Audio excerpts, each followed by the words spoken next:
Shalom. आप सभी को जय मसीह की। खुदावंद यीशु मसीह के सामर्थ्य, पवित्र और अद्भुत नाम में मैं आज के सभा में आप सभी का स्वागत करती हूँ। और आइए हम सब मिलकर हमारे परमेश्वर का धन्यवाद करेंगे, उसके नाम की स्तुति और तारीफ करेंगे। आमीन।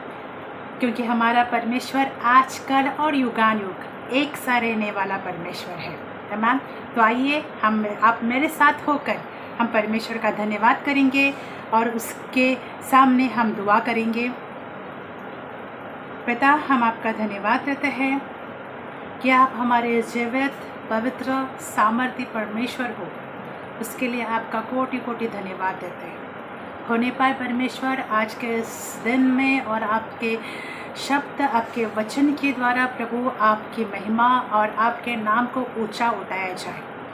हर एक मुख से प्रभु आपको महिमा मिले। प्रभु ऐसा आपका अनुग्रह हर एक लोगों के जीवन में होने पाए। पिता, हम आपका धन्यवाद देते हैं खुदा, और परमेश्वर आपके नाम की जय जयकार और तारीफ करते हैं, क्योंकि आप हमारे बचाने वाले, छुड़ाने वाले, चंगाई देने वाले, रिहाई देने वाले, शांति देने वाले, छुटकारा देने वाले परमेश्वर हो।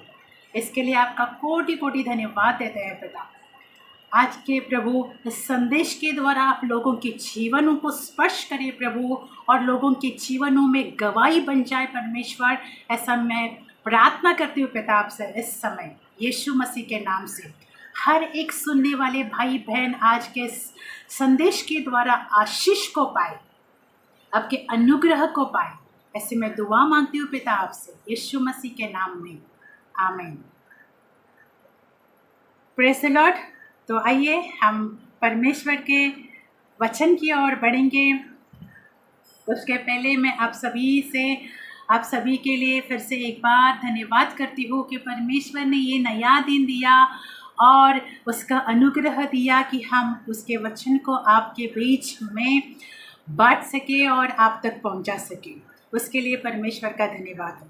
जैसे ही आप आज का संदेश सुनेंगे, आप इस संदेश को औरों तक भी शेयर करें। अगर किसी ने भी मेरे YouTube चैनल को सब्सक्राइब नहीं किया है तो आप उसे सब्सक्राइब करें, और परमेश्वर के वचन की महिमा हो हम सभी के जीवन के द्वारा। Praise the Lord. वचन को हम शेयर करने वाले बने। ज़्यादा से ज़्यादा लोग वचन को सुनेंगे तो हम नहीं जानते कि इसके जीवन में कब परमेश्वर का शब्द काम करे और उसके जीवन को परिवर्तित करे। इसलिए हम वचन को औरों तक शेयर करने वाले भी बने। आप सभी को परमेश्वर आशीष करें। आइए हम परमेश्वर के वचन की ओर बढ़ेंगे। आज का मेरा संदेश है, विषय है आज के संदेश का कि परमेश्वर आपके भविष्य को बदल देगा। Praise the Lord. परमेश्वर, जब हम परमेश्वर पर विश्वास करते हैं तो उसकी दया और अनुग्रह हम पर सदा के लिए होता ही रहता है, परंतु हमारा विश्वास अटल रहे। भाइयों और बहनों, मैं आप लोगों के साथ ये भी बात करना चाहूँगी कि हम सिर्फ खुशियों में ही परमेश्वर का धन्यवाद न करें, परंतु हमारे जीवन में अगर दुख भी आते हैं तो हम परमेश्वर का धन्यवादवादी बने रहे। क्योंकि जैसे भजन संगीता लिखने वाले कहते हैं, दाऊद कहते हैं कि खुशी में हो, आनंद में हो, हम परमेश्वर का धन्यवाद दें। तो हर परिस्थिति में हम परमेश्वर का धन्यवाद करें, क्योंकि हमारा परमेश्वर हमारा विजय का झंडा है और वो एक दिन हमें विजय ज़रूर देंगे। आमीन। तो आज का जैसे मेरा ये विषय है कि परमेश्वर आपके भविष्य को बदल देगा, तो हम वचन को पढ़कर आगे बढ़ेंगे। मैं आपके लिए पढ़ना चाहूँगी एक्ट्स की किताब, प्रेरितों के काम 7:9-10। कुलपतियों ने यूसुफ से डाहा करके उसे मिस्र देश लाने वालों के हाथ बेचा, परंतु परमेश्वर उसके साथ था और उसे उसके सब क्लेशों से छुड़ाकर मिस्र के राजा फिरौन की दृष्टि में अनुग्रह और बुद्धि प्रदान की, और उसने उसे मिस्र पर और अपने सारे घर पर हाकिम नियुक्त किया। आमीन। परमेश्वर की वचन की महिमा हो। आज हम जानेंगे यूसुफ के बारे में कि किस तरह से परमेश्वर उसके साथ होकर उसके जीवन को वो आशीष भी किया और ऊंचा भी उठाया। परंतु ये आसान नहीं था यूसुफ के लिए कि परमेश्वर को साथ लेकर वो चला फिरा। परमेश्वर, बाइबल कहता है कि परमेश्वर उसके साथ था। मोस्ट इम्पॉर्टेंट है हमारे जीवन में कि परमेश्वर हमारे साथ होना और हम भी परमेश्वर के साथ होना। परमेश्वर तो हमारे साथ होते हैं क्योंकि बाइबल में लिखा है कि जो तुम्हारे पास है उसमें तुम संतुष्ट रहो, क्योंकि स्वयं मैं तुम्हें कभी नहीं छोड़ूंगा और ना ही कभी मैं तुम्हें त्यागूंगा। आमीन। परंतु क्या हम परमेश्वर के साथ होते हैं? ये हमारे जीवन के लिए महत्वपूर्ण बात है कि परमेश्वर हमारे साथ है, परंतु क्या हम परमेश्वर के साथ होते हैं? यूसुफ परमेश्वर के साथ था और परमेश्वर भी उसके साथ थे। हम जानते हैं कि यूसुफ एक छोटा बच्चा था जो 17 साल के आयु में परमेश्वर ने उसे स्वप्न से बात किया, और ये जब अपने पिता के साथ था तब वो भेड़ बकरियां भी चराया करता था। और परमेश्वर ने जब उससे स्वप्न के द्वारा बातें की कि किस तरह से परमेश्वर उसे ऊंचे पद पर ले जाएगा, उसे आशीष करेगा, उस पर अनुग्रह करेगा, ये सारी बातें परमेश्वर ने यूसुफ का स्वप्न के द्वारा प्रकट की।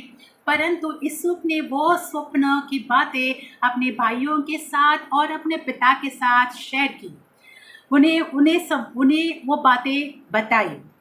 तो इस बात पर उसके भाई, कभी कभी हम किसी के जीवन में अच्छा होने वाला है या हो रहा है देखते हुए कोई खुश नहीं हो पाते हैं।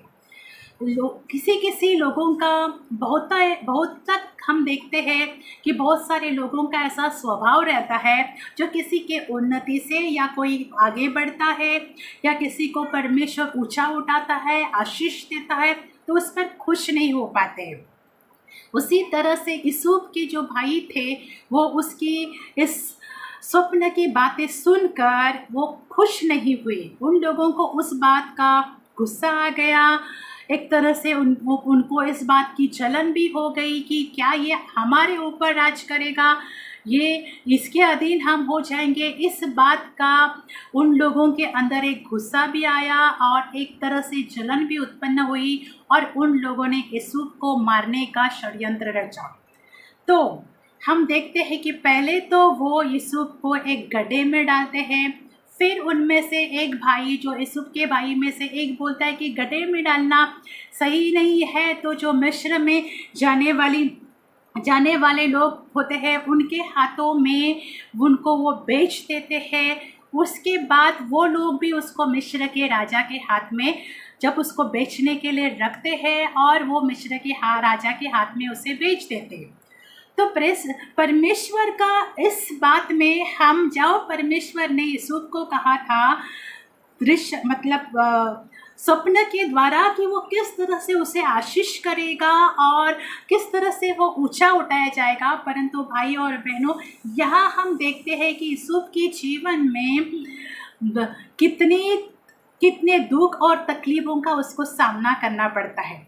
जब उसके भाइयों ने उसे गड्ढे में डाला होगा तो उसके मन में क्या बात आई होगी कि मेरे भाइयों ने मुझे गड्ढे में डाला, फिर जाकर उसे मिस्रियों के हाथ में बेच दिया, फिर उसको मिस्र के राजा के हाथ में बेचा गया और वो उनके यहाँ पर दास बनकर रहता है। फिर वहाँ ही उसकी परीक्षा, उसके दुख खत्म नहीं होते हैं, वहाँ पर उसके दुख आगे भी चलते रहते हैं कि जो पति की पत्नी होती है वो उनके साथ गलत व्यवहार करने के बारे में सोचती है और हम जानते हैं कि वो ज़बरदस्ती का इल्ज़ाम उस पर लगाती है कि उसने उसके साथ ज़बरदस्ती किया। फिर यूसुफ को हम देखते हैं कि जेल में डाला जाता है और वो करीबन 12 साल तक वो जेल में काटता है। परंतु जिसके साथ परमेश्वर होता है, परमेश्वर उसका साथ कभी नहीं छोड़ता। परमेश्वर ने जब जिसको आशीष देने का ठान लिया हो, परमेश्वर ने जब किसी के जीवन को ऊंचा उठाने का निर्णय किया हो, तो परमेश्वर उसे उसके जीवन में वो बात पूरी करके छोड़ते हैं। जैसे यूसुफ को अपने जीवन में बहुत सारे और इस तकलीफों में भी बाइबल कहता है कि यूसुफ परमेश्वर के साथ थे और परमेश्वर उसके साथ थे। जब हमारे जीवन में दुख और तकलीफ आते हैं तो क्या हम परमेश्वर के साथ रहते हैं? हमें अपने मन से इस बात को, इस सवाल को पूछना है कि मेरे जीवन में जब दुख और तकलीफ दस्तक देती है तो क्या हम परमेश्वर के साथ चलते हैं, उसकी सुनते हैं, उसका धन्यवाद करते हैं? यहाँ पर यूसुफ कहीं नहीं लिखा है कि यूसुफ इस बात के लिए कुड़कुड़ाया कि परमेश्वर ने तो मुझे जो सपना दिखाया था उसमें परमेश्वर किस तरह से मुझे ब्लेस करने वाला है ये बताया, पर यहाँ पर देखते हैं कि मुझे मेरे जीवन में कितने सारे दुखों का सामना करना पड़ रहा है। फिर भी यूसुफ परमेश्वर के साथ थे और परमेश्वर उनके साथ थे। जब यूसुफ को जेल में डाला गया तब भी परमेश्वर, बाइबल कहता है कि तब भी परमेश्वर यूसुफ के साथ थे। हम एक और वचन को पढ़ेंगे। हम और वचन के द्वारा जब समझते हैं तो परमेश्वर और हमारे मन की आंखें खोल देते हैं। उत्पत्ति की किताब 45 का 4 और 5। फिर यूसुफ ने अपने भाइयों से कहा, मेरे निकट आओ। यह सुनकर कि निकट आए। फिर उसने कहा, मैं तुम्हारा भाई यूसुफ हूँ, जिसको तुमने मिस्र में रहने वालों के हाथ बेच डाला। परंतु अब तुम लोग मेरे मत पछताओ और तुम में से जो मुझे यहाँ बेच डाला इससे उदास मत हो, क्योंकि परमेश्वर ने तुम्हारे प्राणों के बचाने के लिए मुझे आगे भेज दिया है। Praise the Lord. भाई और बहनों, यूसुफ के जीवन में हम हमारे जीवन से सीखे कि जिस यूसुफ को उसके भाइयों ने गड्ढे में डाला, उसके भाइयों ने फिर मिस्रियों के हाथ, जाने वालों के हाथ बेच डाला और फिर वो मिस्र के राजा के यहाँ पर राजा को उसने बेच डाला। फिर जाकर वो वहाँ पर दास बनकर काम करता रहा। पोतीफर के बीवी ने उसे ज़बरदस्ती का इल्ज़ाम लगाया। वो जेल में डाला गया। जेल में उसने कई साल काटे। फिर भी बाइबल कहता है कि परमेश्वर उसके साथ था। और जब परमेश्वर की योजना अपने लोगों के लिए होती है तो कहीं से भी परमेश्वर उनके लिए रास्ते खोल देते हैं। यहाँ पर वहाँ पर जेल में जाने के बावजूद भी यूसुफ को जो मिस्र का राजा था उसको सपने आए और वो उसके सपनों के अर्थ के लिए उसका यूसुफ के पास बुलवाया जाना, यूसुफ का उसके पास बुलवाया जाना, सपनों का अर्थ बताया जाना, यूसुफ का जेल से रिहा कर जाना, ये कोई बाय चांस बात नहीं होती है। ये परमेश्वर की अपने लोगों के लिए अद्भुत महिमा और अद्भुत कार्य और अद्भुत काम होते हैं। वही यूसुफ को जेल से रिहा करवाया गया, जो ज़बरदस्ती के इल्ज़ाम में फंसाया गया था। परंतु बाइबल कहता है कि उसने जब राजा के सपने का अर्थ बताया तब उसी राजा ने अपने जगह पर उसे एक अद्भुत महिमा यूसुफ के जीवन में होती है कि वो राजा अपने जगह पर उसे नियुक्त करता है।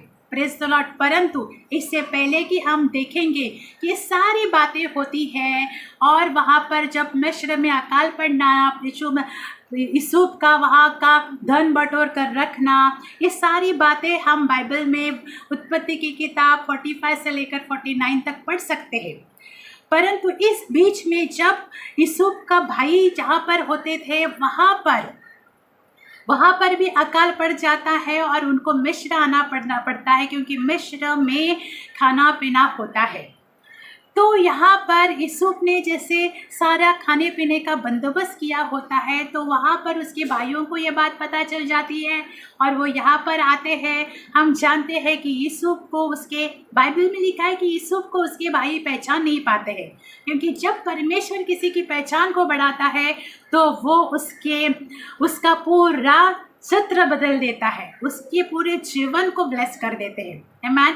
तो यूसुफ के रहना सहना कपड़े सभी को देखकर उसके भाई उसको पहचान नहीं पाते, परंतु यूसुफ खुद स्वयं अपने भाइयों के बीच में प्रकट होता है, उनको बताता है कि मैं ही तुम्हारा भाई यूसुफ हूँ, तुमने मिस्रियों जाने वालों के हाथ में मुझे बेचा था। Praise the Lord. ये भी बात कहने के लिए एक माफ़ करने का हृदय होना चाहिए।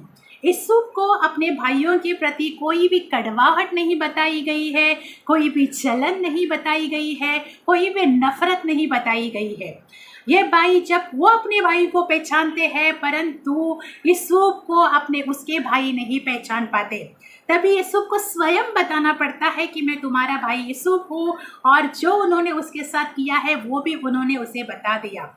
परंतु यहाँ पर बहुत अद्भुत बात लिखी है कि यूसुफ अपने भाइयों को स्वयं कहते हैं कि पछताओ मत, और इस बात से उदास मत हो कि तुमने मेरे साथ क्या किया या तुमने मुझे मिस्रियों के हाथों में बेच दिया। इस बात को तुम पछताओ मत। तुम्हारे अंदर इस बात की एक तरह से मतलब होता है ना कि एक पछतावा आता है कि हम लोगों ने इसके साथ अच्छा किया, बुरा किया, और ये हमारे साथ क्या कर रहा है। Praise the Lord. तो यूसुफ ने कहा कि इस बात से तुम पछताओ मत, उदास मत हो, क्योंकि ये एक परमेश्वर की ही इच्छा थी। अगर तुम लोगों ने मेरे साथ वैसा नहीं करते तब आज मैं मिस्र में आकर यहाँ पर तुम लोगों को खाने पीने की वस्तुओं प्रोवाइड कर नहीं पाता। ये एक परमेश्वर का ही मार्ग था, उसने ही रास्ता खोला था कि मैं मिस्र में आगे जाऊँ और सभी के लिए खाने पीने की व्यवस्था करूँ। Praise the Lord. ये परमेश्वर की अद्भुत महिमा है कि जिसे लोग गिराते हैं, लोग उनके लिए गडाफ होते हैं, फिर चाहे यूसुफ के भाई हो या हमारे लिए हम संसार बोल सकते हैं, परंतु जिसके साथ परमेश्वर है उसे परमेश्वर ऊंचा उठाते हैं। Praise the Lord. तो यहाँ पर आज हमें अपने जीवन में सीखना है यूसुफ के जीवन के द्वारा कि जब उसके भाइयों ने उसके साथ बुरा किया, परंतु यूसुफ ने उनके भाइयों के लिए कोई भी कड़वाहट, कोई भी अक्षमा, कोई भी नफरत उसने अपने भाइयों के लिए नहीं रखी। यहाँ के आगे हम जानते हैं कि उसने अपने भाई समझ, अपने पिता के पूरे घराने समझ उसने उनको मिस्र में बुलाकर उनके अच्छे और तृप्त वस्तुओं और भोजन से उन्हें खाने पीने मिला और दे दिया, और उनको रहने की जगह भी दे दी।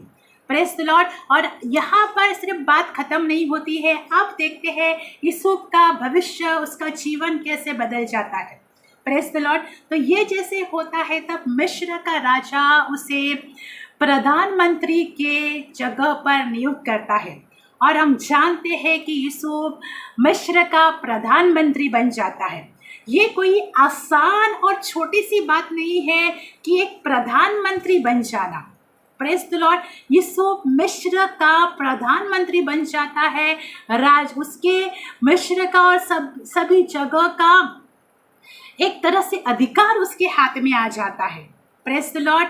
तो एक छोटा सा 17 साल का लड़का, उसने अपने जीवन में किस तरह से सफ़र किया, किस तरह से दुखों का, तकलीफ़ों का, विपत्तियों का सामना किया, और वो ऊंचे पर उठाया गया। बाइबल में हम देखेंगे कि सिर्फ वो यूसुफ सिर्फ मिस्र का प्रधानमंत्री तो बन ही जाता है, परंतु उसको घोड़े पर, उसको अच्छे वस्त्रों से, मलमल के वस्त्रों से उसे पहनाया जाता है, उसको घोड़े पर सवार करके जगह जगह, राज्यों में, देशों में घुमाया जाता है। Praise the Lord. कितनी बड़ी और महान बात है भाइयों और बहनों कि एक छोटा, जिसने किसी के लिए नफरत नहीं रखी, किसी के लिए मन में कोई कड़वाहट नहीं रखी, इसी के कारण कि वो परमेश्वर के साथ चलता था और परमेश्वर उसके साथ था। और जिसके साथ परमेश्वर होता है और जो परमेश्वर के साथ चलते हैं वो अपने मन में शुद्धता को बनाए रखते हैं। और जब हम अपने मनों में शुद्धता बनाए रखते हैं तब हमारे जीवन में हम आशीषों का आशीष और बरकत को पाते हैं। जैसे यूसुफ अपने जीवन में एक प्रधानमंत्री के पोस्ट पर बिठाया गया, ये यूसुफ के लिए कोई छोटी बात नहीं परंतु ये अद्भुत बात हो गई कि एक छोटा जो भेड़ों को भी चराया करता था वो आज मिस्र देश का प्रधानमंत्री बनाया गया। आज सारा देश के ऊपर उसका एक तरह से अधिकार हो गया। Praise the Lord. और यहाँ तक ही नहीं कि परमेश्वर ने उसके स्वयं के जीवन को भी आशीष किया कि एक याजक की बेटी के साथ उसकी शादी भी कराई। Praise the Lord. यूसुफ का जीवन तो बदल ही गया परंतु उसको जीवन साथी भी मिलता है और उसका जीवन पूरे तरह से, उसका भविष्य पूरी तरह से बदल जाता है, उसका जीवन पूरी तरह से बदल जाता है। Praise the Lord. तो आज हमें अपने जीवन में सीखना है कि जब भी हमारे जीवन में दुख और तकलीफ आते हैं तो उनको लेकर हमें कुड़कुड़ाना नहीं है। हम में से जिसके भी जीवन में ऐसी बातें होती है, कुड़कुड़ाना, नफरत करना, जलन रखना, एक दूसरे के लिए कड़वाहट रखना, द्वेष की भावना रखना, ये अगर हमारे जीवन में किसी ने गलत किया है तो उसके लिए बदलाव की भावना रखना, ये सारी बातें भाइयों और बहनों आज के दिन हम अपने जीवन से निकालने वाले बने। क्योंकि यूसुफ के जीवन से हम सीखते हैं कि हमसे कहीं बढ़कर उसके जीवन में विपत्तियों का सामना करना पड़ा परंतु वो परमेश्वर के साथ और परमेश्वर उसके साथ था। आमीन। और वो अपने पर्सनल लाइफ में भी आशीषित हो गया और हर जगह पर भी वो आशीषित कर दिया गया। Praise the Lord. क्योंकि हम जानते हैं कि एक प्रधानमंत्री बनना किसके लिए कितनी बड़ी बात है। Praise the Lord. तो ये यूसुफ मिस्र का प्रधानमंत्री बन गया, यानी उसका पूरा जीवन अब बदल गया, उसका जीवन ही चेंज हो गया कि एक छोटा लड़का आज मिस्र के प्रधानमंत्री के नाम से जाना जाता है। Praise the Lord. तो हमें अपने जीवन से इस बात को सीखना है कि परमेश्वर हमारे जीवन से खुश होकर हमें ऐसे आशीष दे जो आशीष पाकर हर जगह के लोग खुश हो सके। अब यूसुफ को देखकर कितने लोग खुश हो गए होंगे, कितने लोगों के जीवन में एक बात कि परमेश्वर ने इसे कहाँ से कहाँ ला दिया। Praise the Lord. तो आज आप सभी जो भी हम परमेश्वर का वचन सुनते हैं, समझते हैं, हम परमेश्वर से दुआ करें कि परमेश्वर हमारे जीवन को, हमारे भविष्य को बदलने की सामर्थ्य रखता है। भाइयों और बहनों, आज आप प्रार्थना करें, आप विश्वास करें, परमेश्वर हमारे जीवन को बदलने की सामर्थ्य रखता है। हम सभी के जीवन को परमेश्वर बदलने की सामर्थ्य रखता है। अगर हम परमेश्वर के साथ बने रहते हैं, उसके साथ चलते हैं, उसकी उपस्थिति को लिए फिरते हैं, तब परमेश्वर हमारे जीवन को बदलने की सामर्थ्य रखते हैं। आप सभी का भविष्य बदल सकता है अगर हम परमेश्वर को साथ लिए चलते हैं और उसे अपने साथ रखते हैं तो। आमीन। प्रभु आप सबको आशीष करे। और आइए हम दुआ करें। अब सभी भी अपने मुखों को खोलकर परमेश्वर से दुआ करें और छोटी छोटी बातें हमारे जीवन से हम निकालने वाले बने। छोटी छोटी बातों में हम पड़े न रहे परंतु उसे अपने जीवन से निकालने वाले बने। आइए आप मेरे साथ होकर दुआ करें। पिता, हम तेरा धन्यवाद देते हैं आज के इस वचन के लिए। खुदा, आज के इस वचन के द्वारा प्रभु यीशु आप लोगों के जीवन को स्पर्श करें, उनके मन को स्पर्श करें पिता परमेश्वर। प्रभु यीशु जैसे अपने पौलुस का जीवन भी बदला कि वो शाहुल से पौलुस बन गया पिता परमेश्वर। प्रभु आप भविष्य को, आप जीवन को बदलने वाले परमेश्वर हो। जो हमारे जीवन में परिस्थितियाँ आती है उन पर हम जय पाने वाले लोग बने पिता। हम धन्यवाद देते हैं प्रभु, जैसे यूसुफ के जीवन को अपने ऊंचा उठाया और उसे ऊंचे पद दिया परमेश्वर, उसे ऊंचे पद पर रखा परमेश्वर। और सच में प्रभु, हम सभी के जीवन में आपकी महिमा और अद्भुत काम होने पाए पिता, ऐसे हम दुआ मांगते हैं पिता आपसे। होने पाए प्रभु, आज के इस दिन में लोगों के जीवन में आपका कार्य, मनों में, हृदय में आपका कार्य पिता, उसके लिए हम धन्यवाद देते हैं पिता। और आज जो भी इस संदेश को सुनेगा परमेश्वर या सुनेंगे प्रभु, वो आशीषित किए जाए, उन सभी के ऊपर हम आपका अनुग्रह मांगते हैं यीशु मसीहा के नाम से। और पिता, मैं प्रार्थना करती हूँ परमेश्वर कि जिन लोगों के जीवन में प्रभु अगर किसी तरह की कोई भी तकलीफ हो परमेश्वर, विपत्ति हो प्रभु, परमेश्वर आप उनको उस तकलीफ से, विपत्ति से दूर करें परमेश्वर, जीवन के भय से दूर करें परमेश्वर। क्योंकि बाइबल कहता है कि मैंने तुम्हें भय की आत्मा नहीं दी है, मैंने तुम्हें सामर्थ, प्रेम और संयम की आत्मा दी है। तो सच में हर एक डर की आत्मा लोगों के जीवन से निकल जाए पिता। आप सभी के जीवन को आशीष करें, सभी के जीवन पर अनुग्रह करें पिता, और सभी को सुनने वाले हर एक भाई बहन को आप स्वस्थ, भला, चंगा करें पिता और रखें। उसके लिए मैं धन्यवाद देती हूँ। आज के संदेश के द्वारा मैं विश्वास करती हूँ कि सबको आशीष मिलेगी और सब आशीष से भरपूर होंगे पिता। उसके लिए मैं धन्यवाद देकर सारा आदर, महिमा, गौरव, स्तुति और तारीफ आपके महान और सामर्थ्य नाम को देते हुए पिता, ये प्रार्थना आपसे हमारे उद्धारकर्ता प्रभु यीशु मसीह के नाम में मांगती हूँ।